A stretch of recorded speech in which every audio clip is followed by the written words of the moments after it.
Salve, minha galera. Quase terminando o penúltimo capítulo aí dessa novela de história do Brasil pra ESA.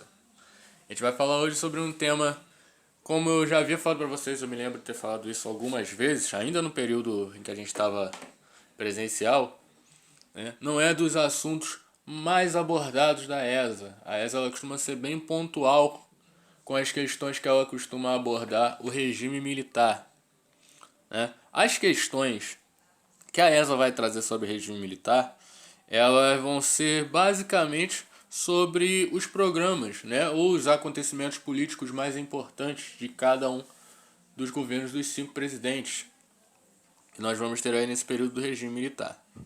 É lógico que quando a gente fala de regime militar, militar, ditadura militar, a abordagem é sempre aquela abordagem crítica, aquela problematização, censura, tortura, enfim.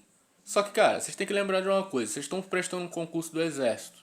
E o Exército não vai ser idiota de fazer uma prova para falar mal dele próprio, né? Então, assim, a ESA não vai abordar nada disso. A ESA não vai abordar atentados terroristas que aconteceram na época, né? Nem os de esquerda, nem os praticados pelo governo. Não vai abordar exatamente os atos, né, da chamada linha dura, né? Vamos dizer assim, as atrocidades do período militar. A ESA não vai abordar nada disso, né? Como eu falei, a ESA ela vai abordar os principais pontos políticos e também econômicos desse período. Tranquilo? Muita coisa a gente já viu nas aulas de geografia, principalmente quando a gente fala de industrialização. Tivemos uma revisão sobre isso na terça-feira, perdão, né? Até bom que algumas coisas a gente vai poder relembrar daquela aula de uma aula para outra. Então, não se preocupem com toda essa questão ideológica, essa questão. É lógico que vocês, como cidadãos, vocês podem e devem ter opiniões a respeito do assunto. Mas como aqui a gente é focado na prova da ESA, a gente vai ver o que a ESA cobra. Beleza? Então vamos lá, vai ser uma aula bem objetiva até onde eu imagino. Como eu falei, o regime militar ele vai durar aí, né? A gente viu entre os anos de 1964 e 1985, né? Um período aí de mais ou menos uns 21 anos que vai durar esse regime militar no Brasil. Dentro desse período, a gente vai ter 5 presidentes, né? É importante, professor, gravar cada um deles?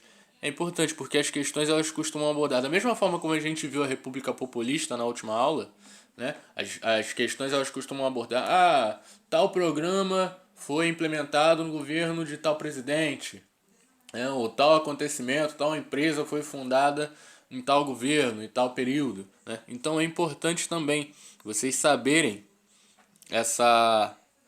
quem foram os presidentes do período militar. São apenas 5, então eu imagino que não seja tão difícil assim de gravar, beleza? Então você vai ter aí o cara que vai ser o primeiro general, o primeiro presidente do regime, vai ser o Humberto Alencar Castelo Branco, né, que ele vai governar entre 64 e 67. Depois dele, a gente vai ter o Arthur Costa e Silva, que vai ficar aí entre 67 e 69. Depois, o Emílio Médici, né, o famoso Serolfino. Ele vai ficar aí entre 1969 e 74. Depois, o Ernesto Geisel, que vai ficar entre 74 e 79. E o último presidente do regime militar, o João Figueiredo, que vai ficar aí de 79 até o fim do regime em 85. Humberto Alencar Castelo Branco, essa figura carismática e sorridente que vocês estão vendo aí na imagem. Pontos importantes do governo Castelo Branco. O que a ESA costuma abordar, gente, não é nada mais nada menos do que isso. As questões, vocês provavelmente viram no material, elas não saem muito disso, tranquilo? A gente vai ter os atos institucionais, né? Durante o período militar a gente vai ter 17 atos institucionais, mas os principais mesmo foram os 5 primeiros, né? O ato institucional número 1, ele vai determinar eleições indiretas para presidente e vai também iniciar uma cassação de mandatos, né? De novo, assim como eu falei na aula sobre República Populista, a gente precisa lembrar do contexto global, contexto histórico global. Que contexto nós estamos vivendo nesse período? Décadas de 60, 70 e 80. Está vivendo o contexto ali da Guerra Fria, safo? Aquela dicotomia, aquela bipolaridade entre capitalistas e comunistas, né? E o Brasil ele já tinha se colocado como aliado ao capitalismo, aliado dos Estados Unidos, né? Vamos dizer assim, avesso à União Soviética.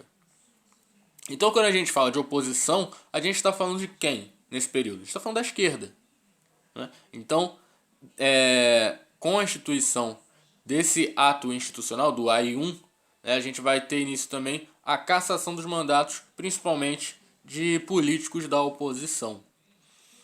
A gente vai ter o PAEG, o Plano de Ação Econômica do Governo, questão da ESA, né? E esse plano econômico ele vai ter as seguintes funções, né? Ele vai ser estabelecido para controlar a inflação, que estava estratosférica, né? Pegou aquele finalzinho ali do governo desastroso do João Goulart, a inflação estava a milhão. Combater o déficit público, né? A dívida pública do Brasil também acumulou uns juros absurdos. E tentar retomar, eu coloquei promover, mas o correto seria retomar o crescimento econômico. O Brasil passou por um crescimento econômico muito grande nos governos de Vargas e também no governo JK. Né? Só que com toda aquela treta que deu, né? Jânio Quadros assume, ganha a eleição, mas fica no governo só por 7 meses. Aí o João Goulart assume o governo, sai, parlamentarismo, depois volta, sofreu o golpe, enfim. É lógico que isso abalou a economia do Brasil. Né? Vai acontecer um fenômeno que a gente conhece como arroxo salarial. Né? É como se fosse uma estagnação do salário dos trabalhadores. O salário ele acompanha a inflação, né? Imagino que vocês saibam disso. Até hoje, o salário mínimo ele é calculado dessa forma, acompanhando a inflação. Só que a inflação, ela até um certo ponto, ela, vamos dizer assim, durante o governo militar, ela conseguiu ser controlada. Só que quando o Castelo Branco ele pega o governo, como eu falei, a inflação ela estava nas alturas, né? Então esse plano de ação econômica ele vem exatamente para tentar controlar essa inflação, mas acaba acontecendo essa questão do arroxo salarial, né? Uma estagnação do salário devido a essa, vamos dizer, a essa oscilação, quando eu falo oscilação para cima, lógico, da inflação. E também foi criado o Conselho Monetário Nacional, né, durante o governo do Castelo Branco, fazendo parte do PAEG, parte desse plano de ação econômica do governo. Outro ponto importante, outra questão da ESA, o AI-2, Ato Institucional número 2. O AI-2 ele vai criar o bipartidarismo. O que seria isso? Ele vai extinguir os partidos políticos no Brasil. A gente viu uma questão na semana passada sobre a República Populista que uma das alternativas, né, para confundir a cabeça de vocês, abordava isso e eu falei. A extinção dos partidos ela vai acontecer durante o regime militar. E vai ser agora. Né? A instituição do AI-2. Agora no Brasil, você tem 2 partidos. Né? O Arena, Aliança Renovadora Nacional, que vai ser o partido do governo, o partido da situação, e o MDB. O MDB foi a origem do atual PMDB. Atual não, né? PMDB que agora voltou a ser o MDB, Movimento Democrático Brasileiro. Que era oposição, mas é aquilo que a gente chama de oposição consentida. Né? Era uma oposição permitida. O governo deixava que eles fizessem alguma oposição, nem que fosse para dizer, existe uma democracia, né? Mas era pura fachada, era um bando de pau mandado. A gente também vai ter o AI-3, o AI-3 ele vai determinar as eleições indiretas agora para governadores, né? O AI-1 ele estabeleceu eleições indiretas para presidente. O AI-3 ele vai estabelecer eleições indiretas para governadores, os prefeitos das capitais e de algumas cidades mais importantes, não de todas. E o AI-4, né? O AI-4 ele vai dar as primeiras diretrizes para a elaboração da nova Constituição. Sim, nós tivemos uma nova Constituição no regime militar, né? Lógico, né? A gente está saindo de um regime de um governo para o outro, né? O golpe militar, a gente chama de golpe exatamente por causa disso, né? Porque aconteceu uma transição governamental, uma transição política que não estava prevista na Constituição. Logo, não tinha como um governo de golpe, um governo fruto de um golpe, governar dentro da Constituição, né? Da Constituição vigente, né? Até porque, se fossem fazer isso, nem teria existido o golpe. Consegue entender a lógica?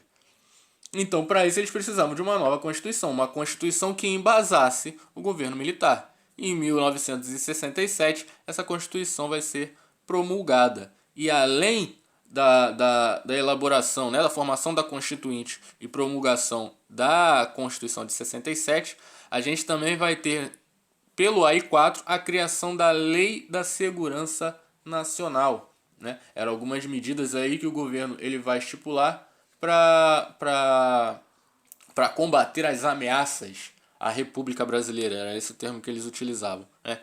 Lei da Segurança Nacional também é questão da ESA. É fruto do regime militar do governo de Castelo Branco. Beleza? Lembrem disso. Depois dele, Costa e Silva. O Costa e Silva ele normalmente é mais citado na ESA por causa do AI-5. Né? O AI-5 foi, vamos dizer, o auge da censura e repressão desses atos institucionais. Ele foi o ato institucional mais rígido de todos eles. A gente vai ter um certo crescimento da oposição, né, no governo do Costa e Silva. Alguns políticos vão voltar para o cenário. O JK ele vai se manifestar a favor da democracia. O João Goulart, que tinha sofrido o golpe, né, vai se juntar ao JK. E também o deputado Carlos Lacerda. Lembra do Carlos Lacerda que tentaram matar ele no governo do Vargas? Né? Inclusive foi uma das coisas que fez com que aumentasse a pressão contra o Vargas e levou ele ao suicídio. Pois é, ele voltou para a treta. JK, João Goulart, Carlos Lacerda e outros políticos também, eles vão se juntar, né, e vão formar a chamada Frente Ampla. Né? Era um forte grupo de oposição contra o governo militar. Né? Como eles estavam ganhando muita voz no cenário nacional, foi instituído então o AI-5. O AI-5 ele vai limitar as manifestações, mas quando eu falo limitar, é no sentido mais pesado da palavra. Né? Entre outras medidas do AI-5, vai acontecer a suspensão do habeas corpus. Né? O habeas corpus é aquele direito, é aquela medida que te dá o direito de ser julgado em liberdade. Né? Basicamente é aquilo que diz que você só pode ser preso quando há provas contra você. Né? Você não pode ser preso sem provas. Então, o AI-5 vai acabar com isso. Se o governo ou se a polícia achar que você é um contraventor, que você cometeu um crime, cadeia. Não interessa. Né? Não tem provas, não quero saber, cadeia. O poder executivo vai ter um aumento muito grande no poder, né? Vai praticamente governar sozinho. E a gente vai ter a questão da censura. Né? Coloquei aí o termo limite às liberdades individuais, que normalmente é o termo que aparece mais em prova. Mas a censura, a tão famosa censura da ditadura militar, do regime militar, ela vai aparecer principalmente a partir do AI-5. Né? A gente tinha muitos artistas, muitos músicos, escritores que faziam muitas críticas ao regime. Né? Então, o AI-5 ele vai vir para calar a boca desse pessoal. Né? Imprensa, classe artística, enfim, toda essa galera. O Costa e Silva ele vai ficar pouco tempo, né, no governo, vai ficar de 67 a 69, porque ele vai sofrer um AVC. Né? O certo seria, na impossibilidade do presidente, seria que assumisse o vice. Né? O vice do Costa e Silva era o Pedro Aleixo. O problema é que o Pedro Aleixo não era militar. Ele era civil. Então, o que fizeram? A gente costuma dizer na história que os militares eles deram um golpe dentro do golpe. Né? Eles impediram Pedro Aleixo de assumir o governo na figura do vice-presidente do Costa e Silva e colocaram outro cara no lugar dele. Quem foi esse outro cara? Foi o Emílio Médici. Esse senhor com uma expressão muito simpática que vocês estão vendo aqui.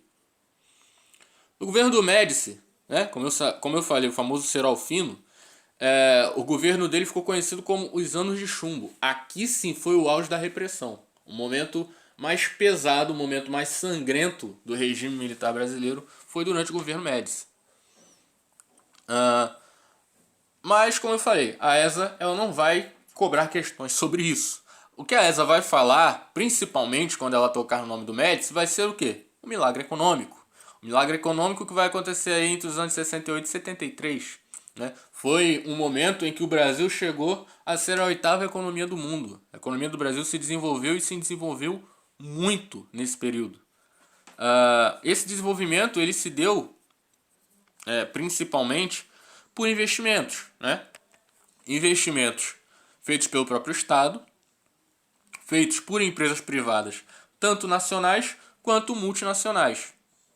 Esse milagre econômico, normalmente as provas costumam ligar a esse milagre econômico o nome do Delfim Neto, que era o ministro da Fazenda durante esse governo Médici. Os planos, né, de administração de gestão, os planos econômicos do Delfim Neto foram que levaram, vamos dizer assim, o Brasil a essa explosão, né, esse milagre econômico. Também pode ser encontrado na prova como milagre brasileiro, né, também costumam usar essa expressão. Foi um período em que o Brasil, que o governo brasileiro ele vai investir em infraestrutura, né, vai investir muito em infraestrutura. A gente vai ter a construção e inauguração da ponte Rio-Niterói, né, para quem não sabia, a ponte Rio-Niterói ela foi construída e inaugurada durante o governo militar. A construção da rodovia Transamazônica, né, que o atual governo, o governo Bolsonaro, pavimentou mais um trecho dela recentemente, né, mas que boa parte do trecho dela ainda não é boa parte dela ainda não é pavimentada, mas ela vai ser um projeto aí do governo Médici. E a questão da mecanização do campo. Lembra que na terça-feira a gente relembrou isso, falando sobre industrialização na aula de geografia? Pois é, a mecanização do campo ela vai acontecer no período militar, especificamente no governo Médici. Né? Só que aí na década de 70 a gente vai ter a crise do petróleo, a crise mundial do petróleo. E o Brasil também vai começar a investir nas fontes de energia alternativa. Aí a gente vai lembrar do Proálcool, que também é questão da ESA, né? O programa que vai estimular a produção do etanol para transformar o etanol numa boa alternativa, né, de energia limpa. E esse investimento todo ele vai girar aí em torno de um tripé. Se eu não estou equivocado, eu falei disso também na aula de geografia. Esse tripé de investimento do governo militar vai ser setor de comunicações, setor de transporte e setor de energia. A gente vai ver isso no próximo slide, inclusive. Depois do governo Médici, a gente vai ter o governo do presidente Geisel. Né? O Geisel ele vai ser o cara que, vamos dizer assim, vai começar a amenizar as coisas. Né? O processo de abertura política ele vai se iniciar no governo do Geisel, questão da ESA. Né? Quem vai sofrer não, quem vai abrir definitivamente, né, o último presidente do regime militar, vai ser o Figueiredo. Né? Mas esse processo de abertura ele começa no governo Geisel, porque o projeto, vamos dizer assim, o chamado projeto Geisel-Golbery. Golbery era o ministro da Casa Civil, ministro-chefe da Casa Civil do governo do Geisel. Ele dizia que essa abertura política ela seria lenta, gradual e segura. Ela deveria ser lenta, gradual e segura, ou seja, de forma controlada. Né? Os militares eles já estavam vendo que aquilo não duraria muito tempo. Né? A oposição, por mais que fosse reprimida, ela estava muito forte. Sem falar, como eu falei, desculpa a redundância, na quantidade de barbaridades que o governo estava cometendo, principalmente no período Médici. Então a oposição ela aumentava muito, a oposição estava batendo forte. Então eles sabiam que o regime militar não ia durar muito tempo. Então o que eles fizeram? Ao invés de a gente dar mole para acabar sofrendo um golpe que nem a gente fez, a gente controla essa abertura. A abertura política ela vai acontecer de uma forma ou de outra. Então é melhor que aconteça de uma forma controlada. No governo do Geisel também foi assinado o acordo nuclear com a Alemanha, eu coloquei a Alemanha Oriental, perdoe-me, a Alemanha Ocidental, tá? Provavelmente a prova vai colocar somente a Alemanha, ela não vai fazer distinção, né? Mas eu acabei fazendo a distinção e fiz errado, né? Uma digitação. Lembrando, né, como eu falei, período da Guerra Fria, a Alemanha era dividida, a Alemanha capitalista e a Alemanha comunista. Isso vai acabar em 1989 com a queda do Muro de Berlim. Esse acordo nuclear com a Alemanha, ele vai possibilitar a criação das usinas nucleares de Angra, né, de Angra dos Reis, a Angra 1 e Angra 2. Elas vão ser criadas, o projeto, né, vai ser criado e a construção delas vai iniciar durante o governo Geisel. Como eu falei, o governo Geisel ele aumenta esses investimentos naquele tripé: comunicações, energia e transporte, questão da ESA. Eu coloquei aí alguns exemplos de alguns investimentos que eles fizeram nesse setor, nesses setores. No setor de comunicações, a gente vai ter a criação da Empresa Brasileira de Telecomunicações, a Embratel. No setor de transportes, a gente tem a construção das rodovias, como a Transamazônica, que eu também citei, e a construção de usinas, né, no setor de energias. A usina hidrelétrica de Itaipu, ela também é desse período, também é do regime militar. E como também já citei, as usinas nucleares de Angra dos Reis. Outro ponto importante também que a ESA já abordou foi a revogação do AI-5. Em 1978, o AI-5 vai cair por terra, vai deixar de vigorar. E esse processo aí de abertura política que seria lenta, gradual e segura. Então lembrem disso. O presidente que abriu o regime foi o Figueiredo, mas o processo de abertura ele se iniciou no governo Geisel. De novo, questão da ESA. E o último cara dessa treta aí foi o João Figueiredo. Esse pelo menos tem a cara um pouco mais simpática. João Figueiredo ele vai sofrer, vamos dizer assim, com a campanha da anistia. A oposição ela pedia a aprovação da lei da anistia, ou seja, seria o perdão dos presos, da galera que foi presa, principalmente os presos políticos do regime militar. Só que a lei da anistia aprovada, ela não foi ampla, ela foi parcial. Ela seguiu alguns critérios, ela não atingiu a todos, vamos dizer assim. Muitos presos políticos e exilados continuaram. Vamos dizer, os mais notórios, eles receberam essa anistia. Mas a anistia mesmo ela foi voltada não para a oposição, e sim para os militares. Para a linha dura, para a galera da linha dura, os militares mais rígidos, vamos dizer assim, que eram contra a abertura política, que eram favoráveis à manutenção do regime militar. A anistia ela vai ser voltada mesmo para essa galera. Tanto que hoje a gente tem aí muitos casos ainda da época da ditadura que não foram solucionados, desaparecidos, que ninguém sabe até hoje que fim deu, corpos que desapareceram, pessoas que foram assassinadas, sequestradas, atentados terroristas que ninguém sabe quem foram os autores. Pois é, isso tudo é fruto da lei da anistia. É a promessa, vamos dizer assim, de que as pessoas que fizeram essas atrocidades, eles não seriam condenados por isso. Foram perdoados de todos os crimes cometidos durante o regime. No governo Figueiredo também vai acontecer a abertura política, a liberação dos partidos, vai acabar aquele bipartidarismo e vão surgir e ressurgir alguns outros partidos. Como, por exemplo, o PTB, que tinha sido extinto, era um dos partidos do Vargas, tinha sido extinto, ele vai voltar. O PDT, Partido da Democracia Trabalhista, fundado por Leonel Brizola de Moura, ele vai surgir agora, nesse momento. O Partido dos Trabalhadores, liderado pelo Luiz Inácio, na frente sindical, ele vai surgir também nesse período, no finalzinho aí do regime militar. O MDB vai se tornar o PMDB e a Aliança Renovadora Nacional, a Arena, ela vai se tornar o PDS. Beleza? Além disso, a gente vai ter também a famosa campanha das diretas já. O povo começa a pedir uma eleição direta para presidente, para poder acabar com o regime e voltar definitivamente com a democracia. A campanha direta já de 1983 também já foi questão da ESA.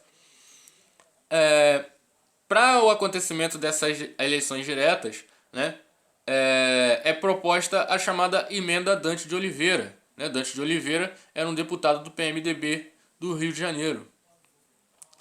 E ele propõe essa essa eleição direta, né? Só que, como o governo não queria uma eleição direta, essa emenda ela não é aprovada. Uma vez que a emenda não é aprovada, o movimento direto que já estava com muita força, ganhou mais força ainda. A oposição ganhou ainda mais força. Diante disso, o regime militar não conseguiu mais suportar a pressão e houve uma eleição indireta, né, para substituir o presidente Figueiredo. Nessa eleição nós tivemos dois candidatos na frente, vamos dizer assim, mais cotados na frente, que foi o Tancredo Neves e o Paulo Maluf. O Tancredo Neves era da oposição e o Paulo Maluf era candidato do governo, era do antigo Partido Arena. Só que o Paulo Maluf ele vai perder as eleições. O Tancredo Neves vai ser o eleito de forma indireta. Só que o Tancredo Neves ele não assume porque ele fica doente e morre, falece antes de tomar posse. Inclusive até hoje se tem uma polêmica enorme a respeito disso, que se fala que os militares foram que forjaram essa doença do Tancredo Neves e mataram o velho, já que ele era oposição. Não se tem nenhuma certeza quanto a isso, mas os indícios são consideráveis. E quem assume, então, foi o cara que seria o vice de Tancredo Neves, que foi o José Sarney. E ele vai ser o primeiro presidente a tomar posse após o regime militar, no período da redemocratização. Mas isso aí vai ser assunto para a semana que vem, que aliás vai ser a nossa aula para fechar o conteúdo de história da ESA e depois começar as revisões. Tranquilo, galera? Então, regime militar não é nada mais do que isso que nós vimos. Pegue provas anteriores da ESA, recomendo, vocês vão ver que as questões elas giram em torno desses assuntos. A ESA ela não se aprofunda no tema regime militar, diferente do que nós vimos na semana passada com a República Populista.